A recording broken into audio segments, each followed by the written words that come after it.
कोणता आहे? आदरार्थी अनेकवचन. आदरार्थी अनेकवचन. बघा आदरार्थी अनेकवचन म्हणजे काय?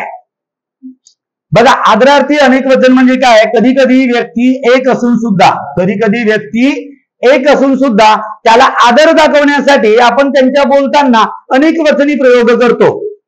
व्यक्ती एक असून सुद्धा आपण त्यांच्यासोबत बोलताना अनेकवचनी प्रयोग करतो, तेव्हा त्याला आदरार्थी अनेकवचन असे म्हणतात. फॉर एक्झाम्पल बघा, प्राचार्य आत्ताच शाळेत आले.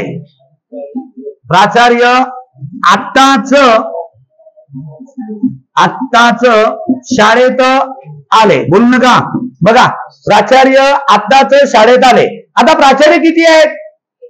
एक आहे. मग आपण बोलताना काय बोलायला पाहिजे होता? प्राचार्य आत्ताच शाळेत आला म्हणायला पाहिजे होतं ना. मग सिंगल व्यक्ती वाटलेला असता. पण बरोबर बघा लक्षात घ्यायचं आहे, प्राचार्य आत्ताच शाळेत आला असं न म्हणता जसे काही 4-5 लोक आपल्याकडे आलेले आहेत या पद्धतीने आपण त्याला आदर दाखवलेला आहे त्यांना. मग बघा लक्षात घ्यायचं, प्राचार्य आत्ताच शाळेत आले म्हणताना आले या क्रियापदावरून असं वाटतंय 3-4 जण तरी नक्की आलेले असतील, परंतु किती आहेत प्राचार्य आपल्या शाळेचे? एक. मग प्राचार्याबद्दल काय केलेलं आहे आपण? आदर दाखवण्यासाठी वापर केलेला आहे. मग या प्राचार्य या शब्दासाठी आदर दाखवण्यासाठी क्रियापद अनेकवचनी वापरलं की नाही? मग यावरून प्राचार्य हा जो काही शब्द आहे, मग याला हा प्राचार्य कोणत्या शब्दामध्ये जाईल? आदरार्थी अनेकवचनामध्ये जाईल. म्हणजे व्यक्ती एक असून सुद्धा आदर दाखवण्यासाठी वाक्यामध्ये याचा प्रयोग कसा करण्यात आलेला आहे? आदरार्थी दाखवण्यात आलेला आहे, म्हणजे अनेकवचनी प्रयोग करण्यात आलेला आहे. म्हणून प्राचार्य या शब्दाचा वचन काय आहे? अनेकवचन. काय आहे? अनेकवचन. बघा पुन्हा एखादा शब्द पुन्हा सांगतो तुम्हाला. बघा मुख्यमंत्री आज गावात येणार आहेत. बघा काय सांगितलेलं आहे?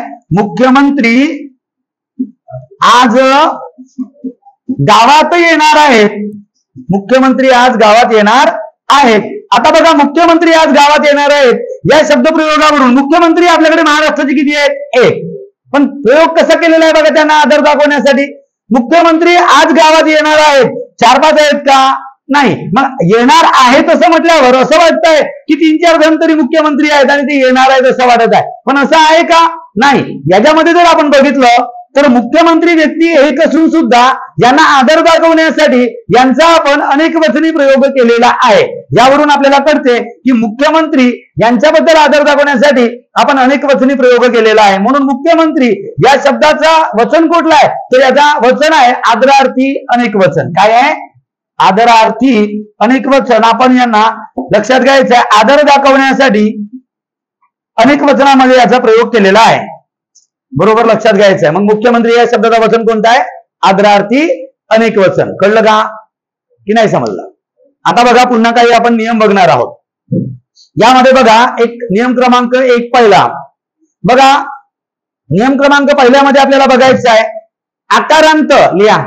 सगळ्यांनी लिहून पण काढा. नियम क्रमांक 1 खालच्या याच्यामध्ये लिहा.